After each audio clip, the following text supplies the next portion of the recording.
Hola compañeros y profesores, mi nombre es Eliezer Yepes Sánchez, curso la maestría en Ciencias Naturales y Matemática de la Universidad Pontificia Bolivariana y quiero hacer el análisis de oportunidades de mi tesis para optar al título de magíster que se titula Preliminarmente Viabilidad de materiales piezoeléctricos como insumo principal para la obtención de energía potencial eléctrica a partir de la energía mecánica presente en las gotas de lluvia. Primero vamos a hacer una comprensión de por qué se requiere esto, o sea, por qué pensar en este problema. Y resulta que todo tiene un origen ambiental. Si observamos a Colombia, pues Colombia tiene una producción variada de energía, que está entre el petróleo, el carbón, el gas, tiene hidroeléctricas, ahora ha incursionado en biocombustibles, en solar y en eólica. Y, pero de toda esa energía que se produce en Colombia, el 93.9% corresponden a las fuentes no renovables. Entonces, pues eso tiene consecuencias ambientales. El consumo energético de electricidad tiene su mayor demanda en el sector industrial y el problema, como les venía diciendo, de las fuentes no renovables, como por ejemplo el petróleo, es que cuando hay desastres, por lo menos en Colombia que tenemos ataques a la infraestructura por grupos armados ilegales, entonces eso genera unos daños en el ecosistema inmensos, pero eso no es solamente eso. Resulta que también, pues en Colombia no tiene mucha exploración marítima, resulta que los barcos también muchas veces tienen que hacer descargas totalmente intencionales por cuestiones operacionales de los barcos. Entonces, esos dejan manchas de crudo en el mar y son totalmente conscientes de eso, o sea, es una necesidad de hacerlo. Y eso son graves las consecuencias ambientales que tienen estas operaciones. Entonces, eso ha traído un calentamiento global. Este gráfico es sacado de un documento que ha publicado Bill Gates, donde nos muestra el calentamiento global y lo hace a partir de 1990. Y nos dice todas las partículas por millón que debemos reducir para poder disminuir en 2 grados la temperatura.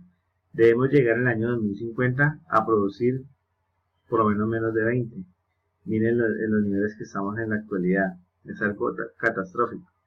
Si seguimos así, seguiremos aumentando el calentamiento global y estas son las líneas de tendencia si lo queremos reducir de 6, 4 o 2. Entonces, esto es una cifra preocupante. Entonces, viene una solución ambiental y del mismo estudio, entonces, nos muestran cómo han sido los orígenes de la energía. Entonces, a partir de 1900 empieza la explosión del carbón y el carbón y el gas y todos los combustibles. Vemos que las hidroeléctricas empiezan a figurar en la línea a partir de 1940.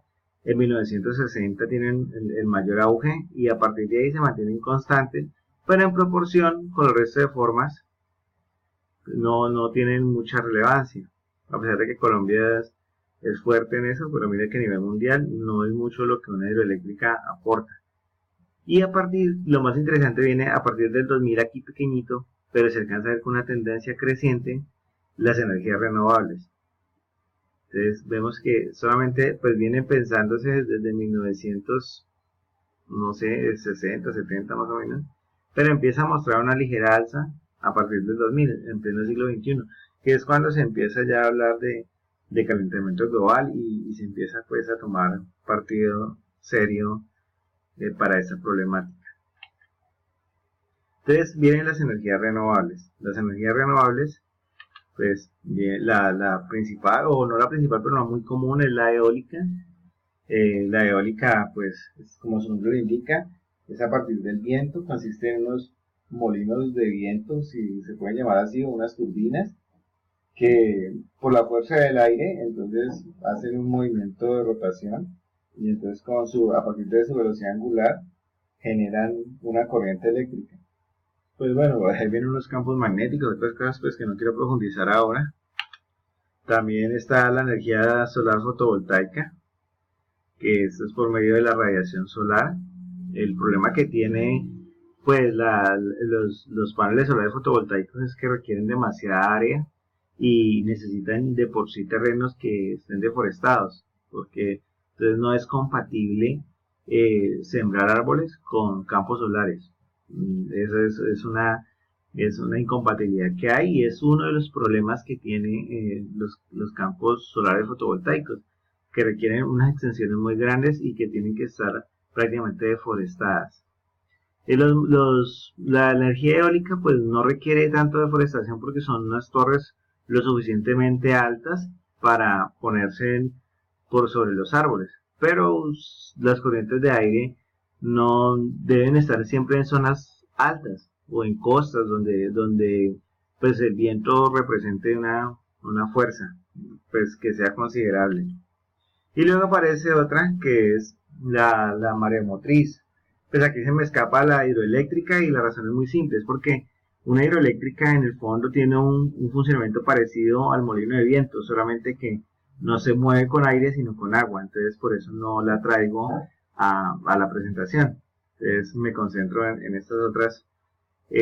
Esta es de mareomotriz, tengo dos porque hay dos formas, una es que aprovechan las corrientes marítimas y las olas, y esta otra que es la que aprovecha la marea. Entonces, cuando sube la marea, entonces el nivel de agua dentro de un embalse empieza a subir y hace accionar una turbina, y cuando la marea baja, pues hace lo contrario, el agua baja y hace accionar la turbina. De esa forma es otra forma de obtener energía a partir del mar. Entonces, aparece una nueva tecnología que pues en realidad no es nuevo, pues empieza con el cuarzo. Solamente que el cuarzo pues tiene una particularidad que se conoce como piezoeléctrico, y es que como está compuesto de silicio y oxígeno, entonces sus cargas son positivas y negativas. Cuando el cuarzo está en una posición normal, pues ellos se alinean, se acoplan, pero cuando uno lo aprieta, por así decirlo, se le somete una tensión, ellos se alinean de esta otra manera. Entonces, si uno conecta este protón con este electrón, él va a generar una corriente eléctrica. Y esa posibilidad se ha abierto para producir electricidad. También se han replicado esos cuarzos de manera artificial en un plástico PVDF, que es muy resistente a la corrosión. Hasta ahora ha sido un avance interesante. Y entonces a partir de eso se están construyendo unos sensores que se llaman piezoeléctricos, que con el material, al ser presionados, ellos producen una corriente eléctrica que puede ser aprovechada. Y es en este sentido que mi tesis empieza a tomar pues bases.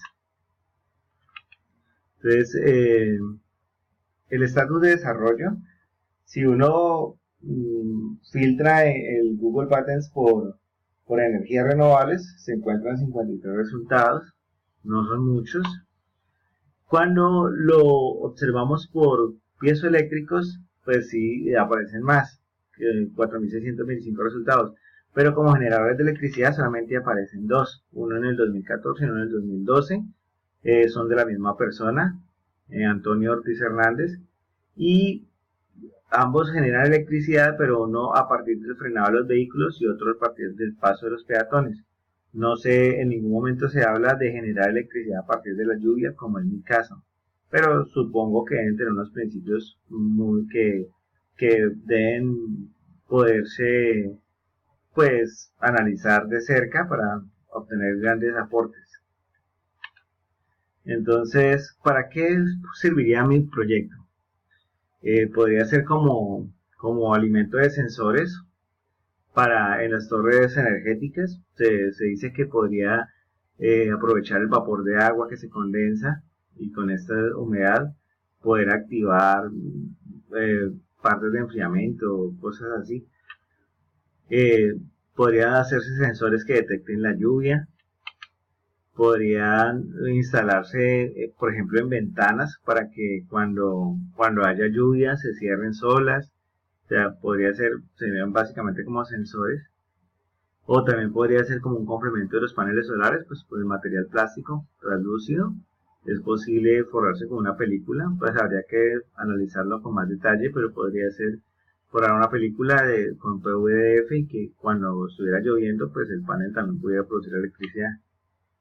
Y pues es una idea más futurista de Ecopad que dice que los tablets pudieran tener esas pantallas de ese material para que solamente con usarla automáticamente la estuviera cargando. Entonces, de esta investigación se espera que salgan dos productos, uno tangible y uno intangible. Entonces los tangibles serán los modelos, prototipos, los intangibles será el software y pues las conclusiones que uno puede obtener. Y se pueden proteger pues mediante la Constitución de 1991, ya hemos hablado de eso, o la Ley 23 de 1982 y todo eso que está con el convenio de Berna que se firmó desde 1988.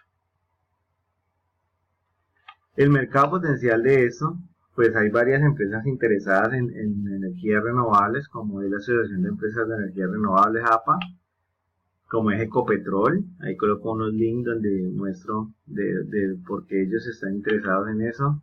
La Fundación Gates, de Bill y Melinda Gates, que están muy interesados en esto del cambio de calentamiento global. Y la Cámara Colombiana de la Energía, que es el organismo que está asociando a todos estos empresarios y nuevas ideas de energía renovable. Entonces, uno de los retos es, lo más difícil es conseguir los materiales, o más que los materiales, el piezoeléctrico. En Colombia es muy restringido el mercado, entonces hay que ser muy cuidadosos en la hora de elegir un piezoeléctrico. Aquí tengo una tabla donde se evalúa la eficiencia y tengo unos nombres de piezoeléctricos que uno podría empezar a buscar, pero puedo contar por experiencia personal que ha sido bien dispendioso. Las oportunidades.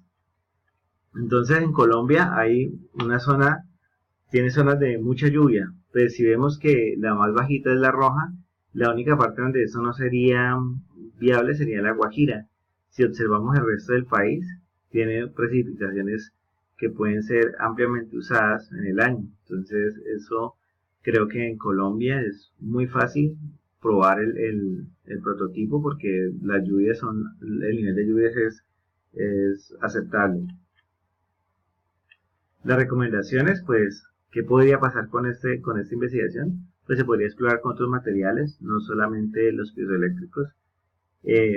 También sería interesante saber qué pasa si un piezoeléctrico se somete a la caída de nieve, pues que la nieve tiene más fuerza, más masa. Entonces sería interesante saber qué se puede obtener ahí. Y también otra idea que he recogido por ahí del estado del arte es que poder a partir del sonido que produce la lluvia, por ejemplo en una cascada, entonces tratar de ese sonido convertirlo en electricidad. Para hacer este trabajo, pues me he apoyado en estos autores, les agradezco mucho que me hayan prestado atención y cualquier cosa, duda, pues en el foro o en los comentarios. Muchas gracias, que descansen.